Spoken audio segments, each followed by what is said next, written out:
Good afternoon.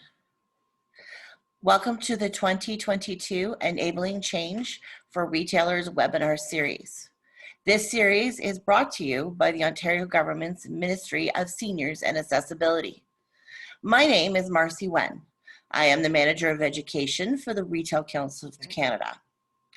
This year, we'll be hosting two webinar series. The first on accessibility and COVID-19 recovery, which is taking place over the next 6 weeks, and the second series on mental health, which will be taking place in September.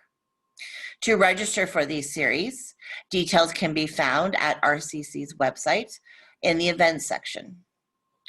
Before we get started with today's presentation, introducing the speakers, here are a few housekeeping items.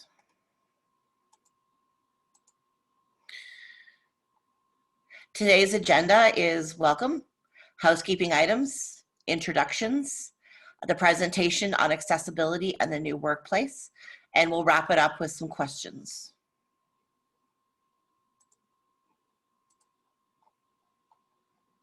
If you are having trouble hearing the webinar, you can log in by phone using the following details.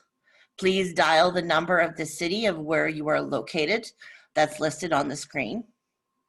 And please use access code 149-925-9310#.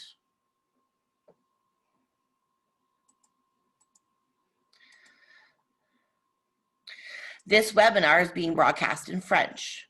If you wish to listen to the presentation in French through the French translation audio telephone, please dial this toll-free number, 1-888-499-6608, or one of the numbers listed on the screen, and enter the French audio PIN 036-997-810.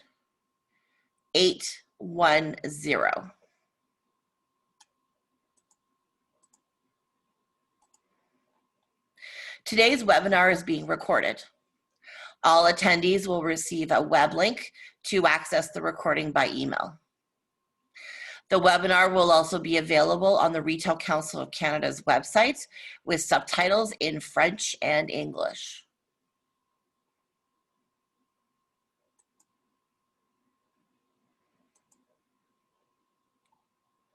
If you have any questions during the webinar, please submit your questions by using the question and answer feature in the bottom right-hand corner. For questions and information after the webinar, please contact myself at 1-888-373-8245, extension 320. Or you can email me at education@retailcouncil.org.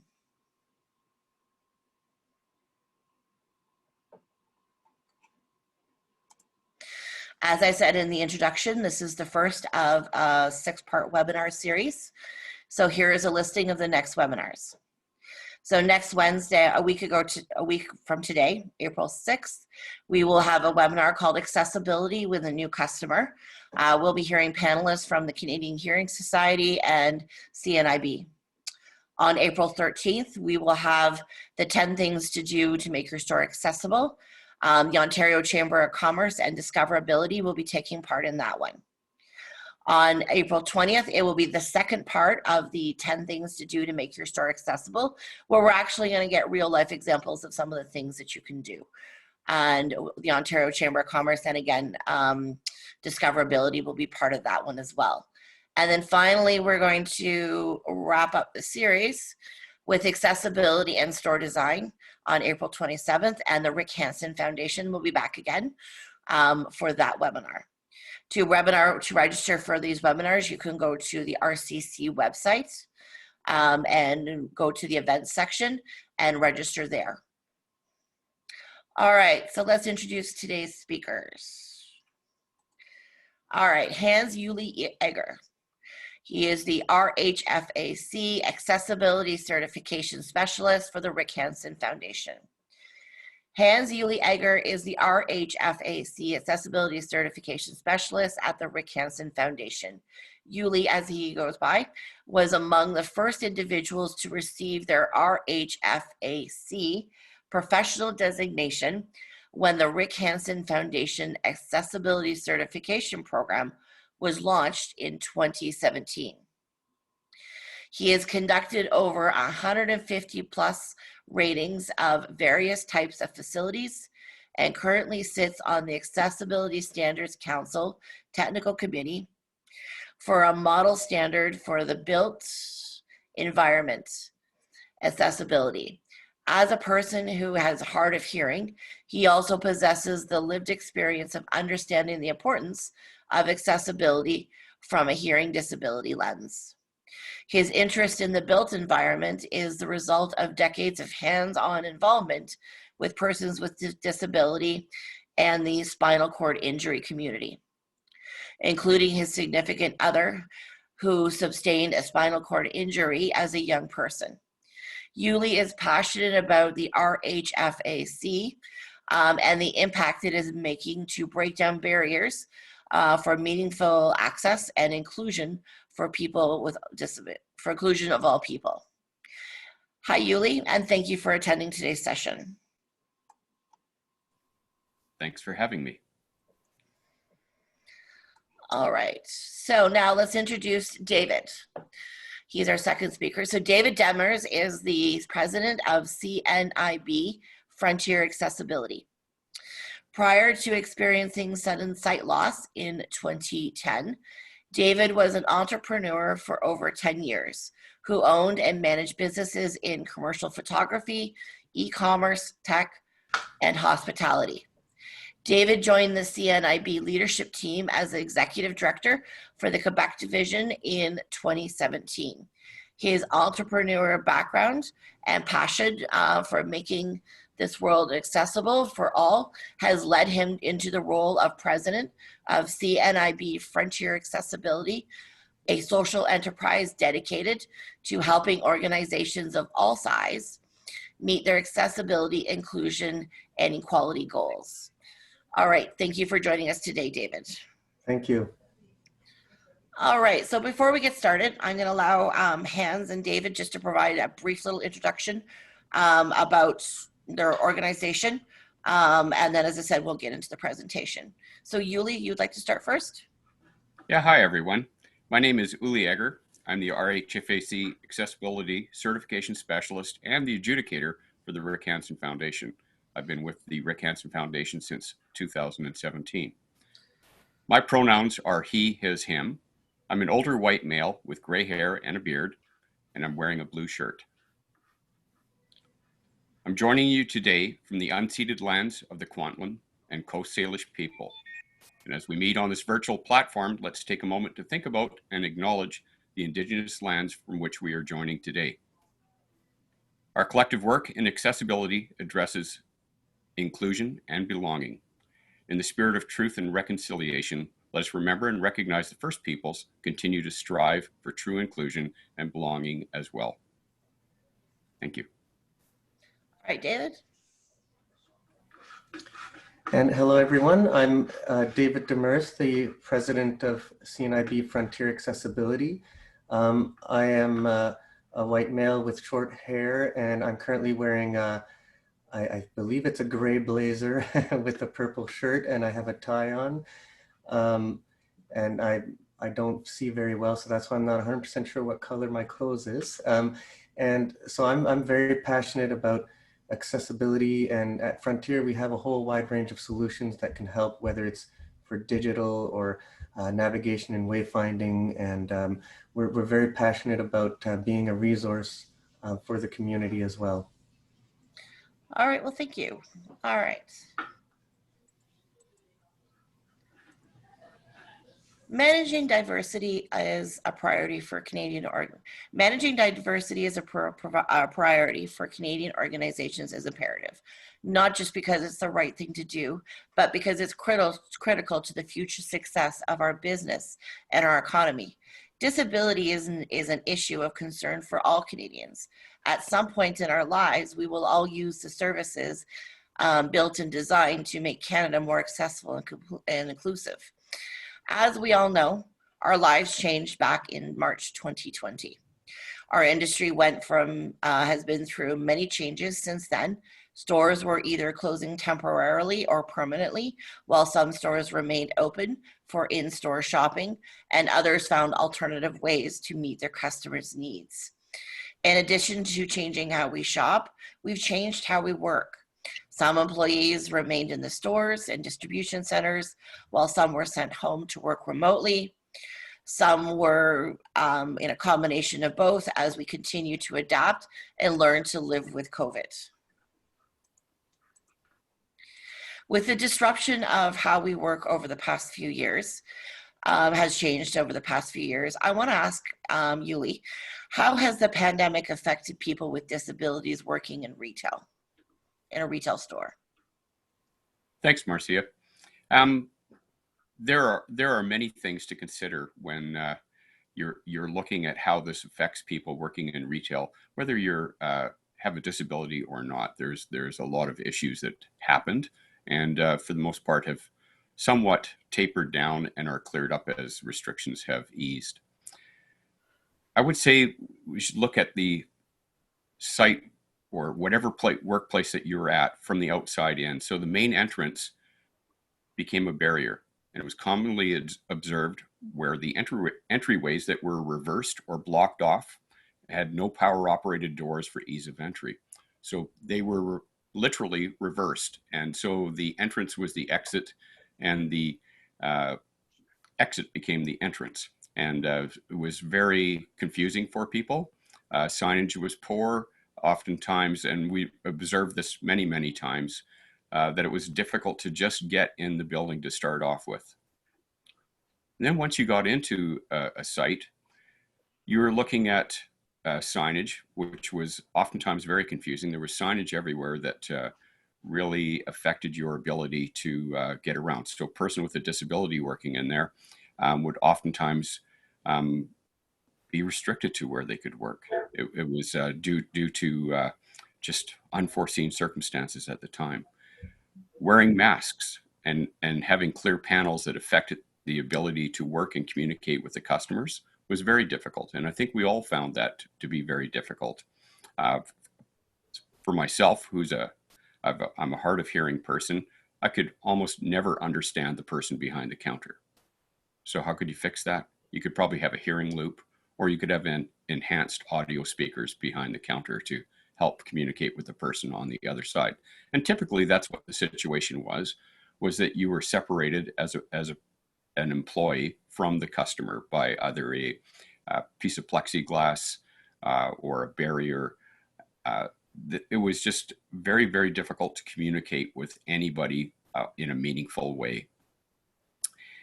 So the hearing loops, if you're not familiar with the hearing loop is a Bluetooth technology that loops right into my hearing aid or hearing aids. And I can hear the person behind the counter without hearing anybody else. It totally isolates the conversation. The other less popular feature would be enhanced audio speakers, where a speaker would be and a microphone would be provided. That's often not very clear, and the sound is much better going Bluetooth through a hearing loop. And hearing loops are not that expensive, and they're very easy to purchase. Washrooms. Everybody needs to use a washroom. So we observed, and we have about 30 colleagues that are spinal cord injured people that go out and shop regularly. And for the most part, in the first 2 weeks, they couldn't get out and shop at all. There was just no way they could get out. There were too many barriers in place. The washrooms were being used for storage rooms. So people were asked to remove their chairs and tables and store them somewhere so that people would not be able to sit down and wait for someone if they needed to wait, if it was a waiting room such as an office, etc. All those things were removed.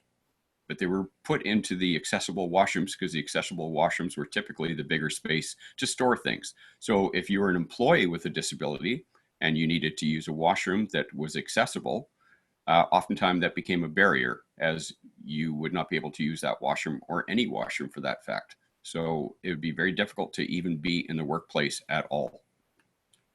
Barriers were put in place that affect the ability to communicate with staff.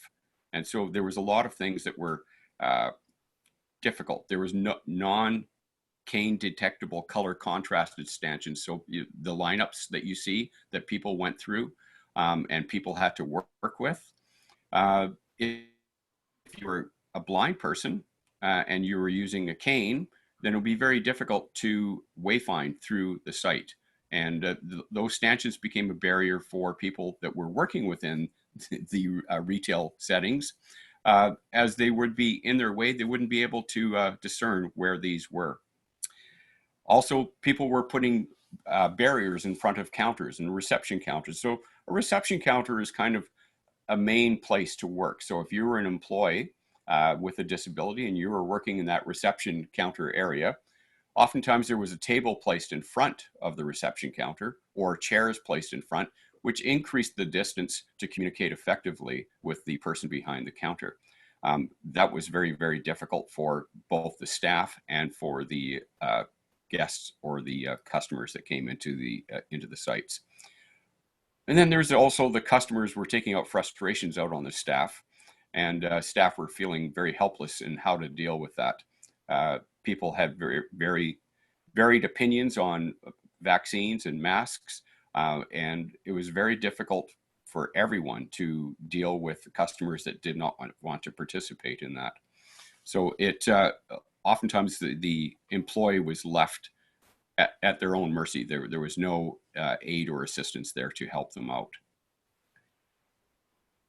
There was also just the overall feeling of not being able to participate as an employee, just due to the overall barriers that were set up in place to accommodate a path of travel for people. So if there was directional signage, oftentimes that would be a barrier for people.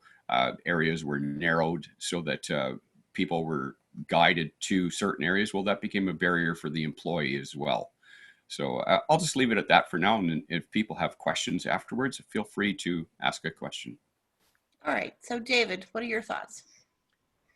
Well, I would definitely echo a lot of the comments that Yuli just made, and just kind of go into a little bit more detail with respect to people with vision loss or blindness.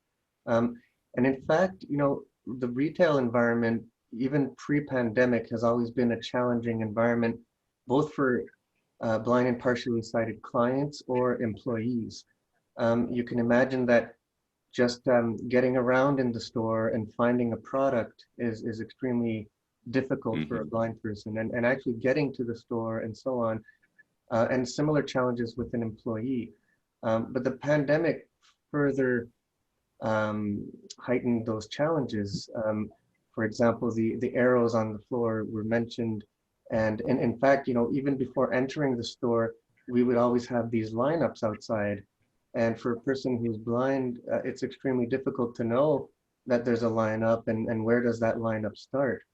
And then similarly, when we get indoors to follow the paths, there wasn't any tactile indicators on the floor, for example. That would have been a great solution to help people with blindness to be able to at least know where the checkout lines are, or to have some indication about which direction to be headed in. So there were some challenges there. One of the personal challenges that I faced actually as a client is, for a while, stores did not allow, only allowed people to go on their own. And so if you were a blind person that needed an attendant, you were, for a while, in many places across Canada, you were being refused entry into the store. So that was a very difficult challenge, making sure that we could be allowed to enter with an attendant. And a similar situation where I've had situations where staff were actually quite reluctant to help me and to approach me. We just didn't feel comfortable, approaching people And in fact, I would often get answers like, well, what you're looking for is over there. And so that doesn't help me a lot when we say over there. So there's a descriptive language that could be used there. We mentioned the physical distancing. That was certainly a challenge for both employees or clients alike who were blind.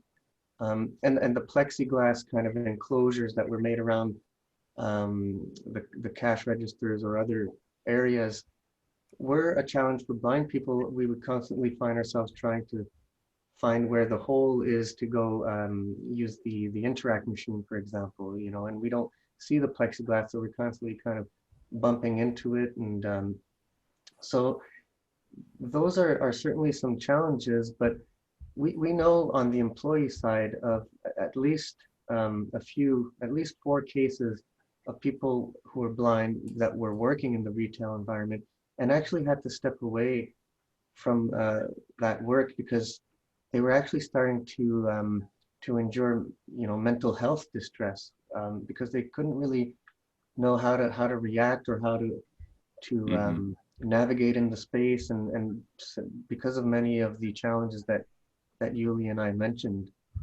So there were certainly some mental health issues that came out of that, you know, feeling very anxious about being able to go to work or being able to go to a store as a client. Um, and so really it's important that we think about solutions for everyone and solutions that can work for people of all abilities. And one of the things that you'll probably hear me say a lot today is it's important to ask and not assume. So we often have that kind of situation both with employees and with clients where we just assume that someone's not able to do something, for example, instead of just asking them if they need help or anything like that.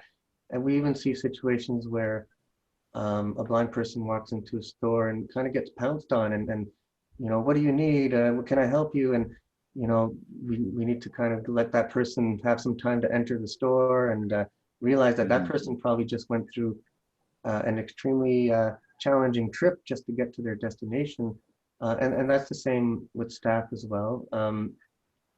So especially when it comes to staff, don't be afraid of asking them if they have any particular needs, and they will feel valued and they will be glad to tell you, you know, what can help them. So I'm going to ask you a question that just came in. If you could each provide 2 quick solutions, what would be your top 2 solutions for all of this to solve it? I'll go first on that. I'd also like to thank David for his comments. They were very good comments. The issue for requiring a personal assistant, it applies to other people as well. So people that use mobility devices oftentimes need a caregiver that's with them or an assistant dog, those type of situations. And so it's very similar and very cross-related when it comes to blind, deaf, and mobility. There's a lot of similar issues. Asking, that's a really big one that he just brought up. Ask first. Don't ask if you can help push someone. Don't ask if you can take someone's arm to take them over to the cornflakes. Ask them what they require. That's a really big thing to do. And the payment issue, so that is one where you're just asking, what is the solution for that? So the payment issue would be to have either a portable unit or to have a long cord that can reach out for people so they in a dignified manner can pay for the item or items that they are wanting to purchase. That is a very easy fix and was not common. Oftentimes you had to lean across a counter to try to access the machine. If you wanted to pay, tap was only available for a lot of people. A lot of people didn't feel comfortable with just tap. Tap is a great feature. I prefer it, but it doesn't work for everyone. So let people have options and let people access your counter. Collectively, people with disabilities have a lot of money to spend on retail. We are a large population. We represent about 25% of the population or more. And collectively, we have a lot of money to spend, and we felt barred from spending our money during the pandemic. That's absolutely right. And I'll add to that um, that it, again, kind of in the sort of ask and don't assume philosophy. One thing that I often start by telling um, the organizations that we help is, we could get into a lot of very interesting technological solutions, either low tech or high tech solutions to help make the space more accessible. We mentioned tactile flooring. There's Hmm. navigation and wayfinding solutions. There's sighted assistance through mobile apps. There's a whole bunch of stuff that we can do. But really, where it starts is with simply greeting someone that enters your store or your location. Oftentimes, it's just as simple as someone walks through the door and you say, "Hello, how are you?" And right away, now I have some audible indication of where there is someone that can help me. Most likely it's the reception counter or something like that. So it can start with that, just and it can also be through some basic awareness training so that all staff knows that if they encounter someone, let's say with a white cane or a guide dog, walks into the store, to understand that they might need assistance, but again, don't assume and don't just grab their arm and take them with you. Ask them what they would need, and also Hmm. just say hello. Hello, and that's already a first start to being accessible and inclusion. It sounds kind of silly, but it really starts with that. Um, and then it's really a matter of being descriptive as well. So, don't say over there or don't say it's in aisle 6 if someone's obviously not able to read, um, or someone asks you, what's the size of your large soft drink, and don't just point at it. You would probably want to give them the cup in their hand for them to feel it, and to be aware as well of that. Like myself with my guide dog didn't learn how to do physical distancing with people. It only learned how to avoid obstacles and to keep me out of harm's way. And that's, I don't shouldn't say only, but that's significant. But so, there were cases when people would feel very uncomfortable or would get almost even yelled at for not respecting physical distancing when it really wasn't their fault. So, it can really start with that, and then that's the basics. That's the first, that's where it all starts really. And then you can start implementing technological solutions that can really make sure that people are independent in your location. So All I'm right. also hearing about communication. The other communication that we're missing here is for people that are deaf that went into retail stores. So a simple solution for that would be to have, at the very least, a pad of paper that you could Mhm. write instructions on, and or a whiteboard where you could easily just write on there, big letters, the cornflakes are over in aisle 6, or the bottled water is in aisle 2. If they're asking for directions and there's not very clear signage, then that would be very helpful to be able to effectively communicate with somebody that is not able to communicate in your language. The deaf community has their own language, American Sign Language. Mhm. And be mindful of letting the person know if there's obstacles along the way and things like that. Hmm. So, yeah, Yes. communication is key. Thanks, David. Makes sense. All right, so let's move on to the next question I have for you guys. How have safety tools that were implemented into the that were implemented into the retail store affect people with disabilities during the pandemic? As you know, when the pandemic first hit us, everything was being cleaned, it was sanitized, there was barriers, people were wearing masks. So for someone who was working in retail or for a customer, how did that affect people that had a disability, for people that had disability? When you're talking about tools, what are you actually referring to? Are you talking about the barriers that we were encountering, such as Yeah, lineup guides, etc.? Well, yeah, or those it could are, be a mask.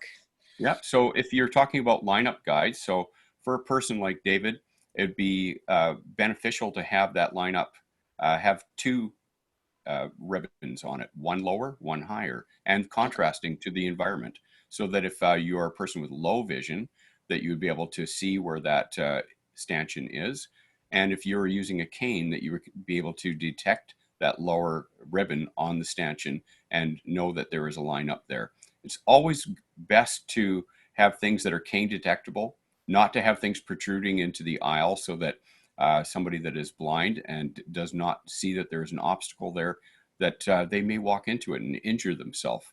The masks were a barrier for people. They're a barrier for people in many fronts. Some people couldn't wear masks, and people were not very friendly about that. People that are high quads, for example, there's almost no need to wear a mask if they're breathing through a vent. There were people just weren't understanding disability at all. And oftentimes for people that are hearing impaired, or I hate to use that word, hard of hearing, that we were not able to communicate, because I rely on reading lips in most cases in being able to discern what somebody is saying. I have hearing aids, but I still rely on lip reading to get myself through the day when I'm meeting with people. David?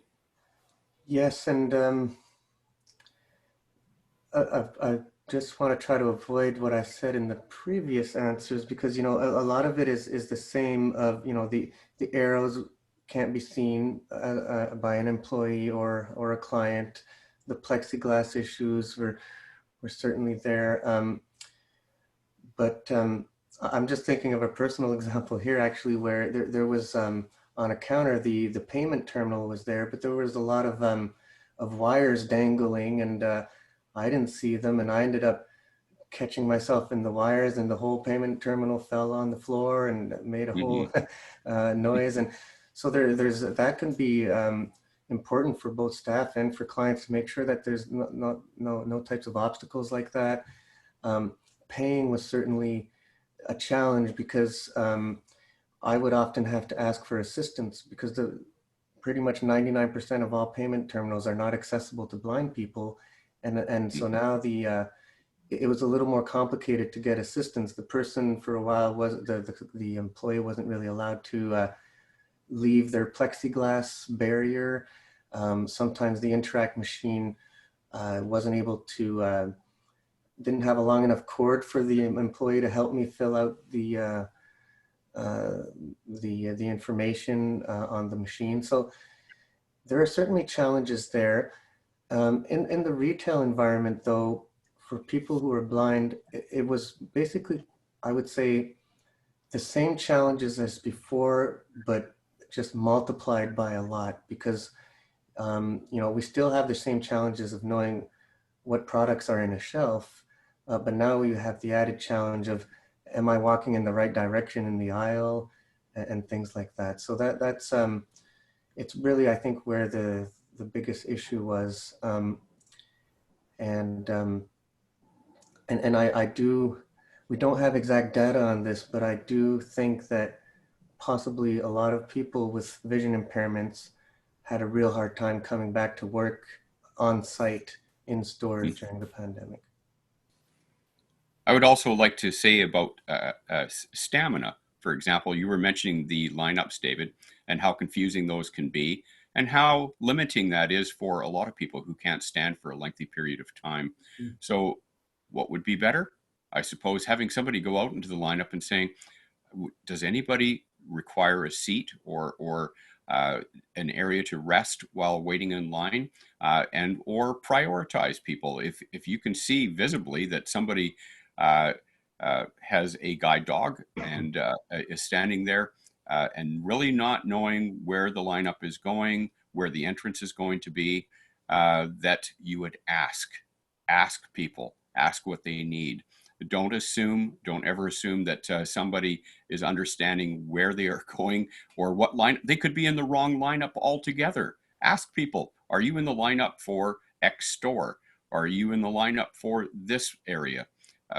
People don't always know, and people don't always understand written word either. So sometimes having pictures, pictograms, and including tactile lettering and Braille for people that actually read Braille. Not everybody reads Braille, but tactile lettering is a very easy thing to understand and navigate through the built environment with, and contrast. Be clear about where that entrance door is. Like David, my wife and I, we were actually yelled at for trying to go in the wrong door, even though that was the one that had the power operated door to go in. And we felt rather embarrassed over the whole thing. People were, making us stand out. Sorry, I'm stuttering.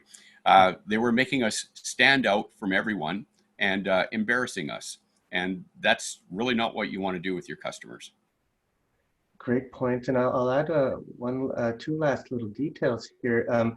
Is to remember that, job functions or the work being done in your store is not necessarily one-dimensional, and it would have been a great opportunity for certain people with disabilities, if because of different tools that have to be put in place during the pandemic, if those were causing obstacles or limitations, then it would have been a perfect opportunity to look at how certain workflows or functions can be redesigned or relooked at, so that we can fully integrate persons with disabilities in the workforce. So that there's always opportunity there for alternative workflows.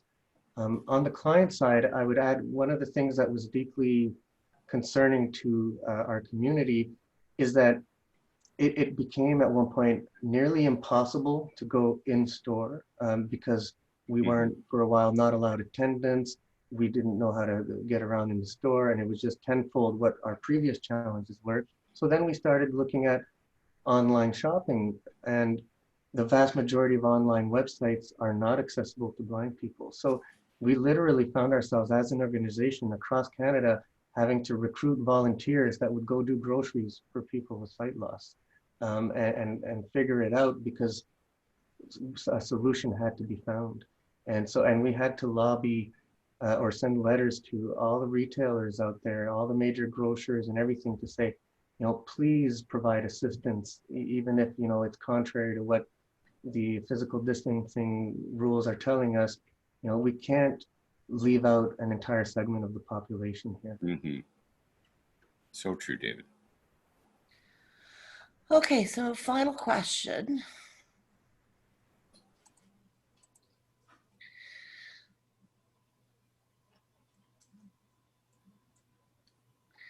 So as we know, the retail industry is filled with more than just frontline staff. There's also a support team that's behind the scenes. So at some point, most of the support teams were either working remotely over the past few years. However, the workplace has changed. We have proved that we can work remotely and still meet our company's goals and objectives. So what are the new workplace is a combination of what works best for your team, whether it's full-time in the office, part-time, or permanent working from home. The workplace has changed. A lot of offices are no longer going back to, into the office world. They're doing more of a hybrid. So David, what tools can you, tools and tips can be incorporated to allow a person with a disability work remotely? Yeah, working remotely is really a great scenario in many cases for a lot of people with vision loss. Some people really do want to have, in-person interaction, but for many people, you're eliminating the transportation barrier. And so, and there are many, many tools out there that are accessible, and which means that you can really make a work at home scenario very accessible for someone who's blind or partially sighted, and other types of disabilities for sure. One of the challenges is, though, even based on our research during COVID, some research and surveys we sent out, 50% of blind Canadians who are working actually did have accessibility issues with their technology working at home. And in many cases, it wasn't because the tools weren't available necessarily. Like the Microsoft suite of tools has a lot of accessibility features, but sometimes it has to do with making sure that support staff have the right training to know that these things are available to people with disabilities. We would encounter a lot of examples, like, for example, when a blind person would need tech support, and the IT technician would say, well, can you tell me what the serial number is on the back of your computer?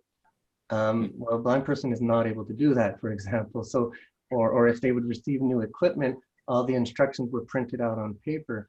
So, just thinking of alternative methods of communication, again, it's communication. You know, the material could have been sent by email to that person in an accessible format, or there could have been, you know, like some sort of video conference call to help the person read the serial number in this case. But so there's a lot of tools that are accessible. But we do find though that there are often cases where internal applications that companies use are not accessible or not compatible with screen readers or other type of accessible technology. And that certainly is an issue that needs to be worked on.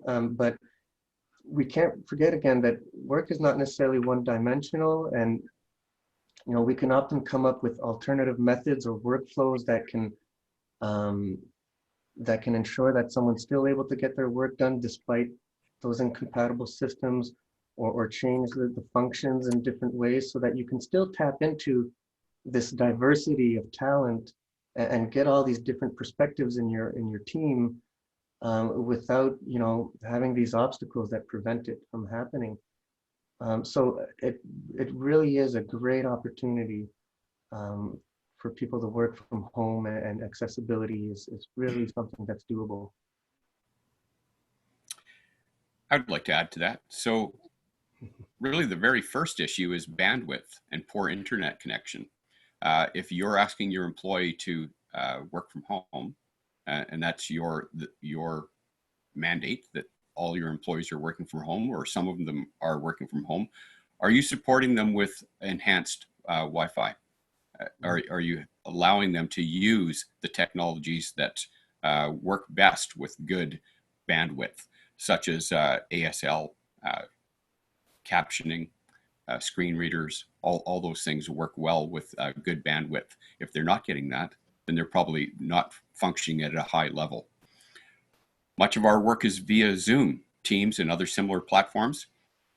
The IT department any IT department would benefit from onboarding their employees ahead of time, knowing what those serial numbers are. For example, at my workplace, I just have to put in an IT ticket and somebody takes over my computer remotely. They already know all that information. So that should be in place ahead of time.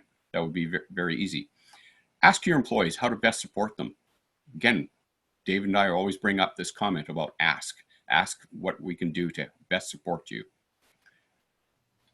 If meetings are lengthy, consider that something as simple as a regular bio break. Consider employees that may need extra time. If you are in a long 2-hour or 3-hour meeting, make sure that there's some regular breaks in there for people. And remember that not everybody, some people need more time. Some people need to get dressed afterwards, and that takes a little extra time to get ready. Allow for that, and try not to embarrass anybody as a result. Right, and I Do your mentioned employees? a lot of, Yeah, go ahead, David. Sorry. oh, well, I had mentioned a lot of technology, but there's certainly a piece around, you know, like in virtual meetings, make sure that you name yourself before you speak so people know who Yes. you are. Make sure you provide handouts before the meeting so people can familiarize themselves if they can't read PowerPoint slides on the screen and so on. So there is a dimension of that as well, to make sure that you're being inclusive and accessible. Yeah, absolutely.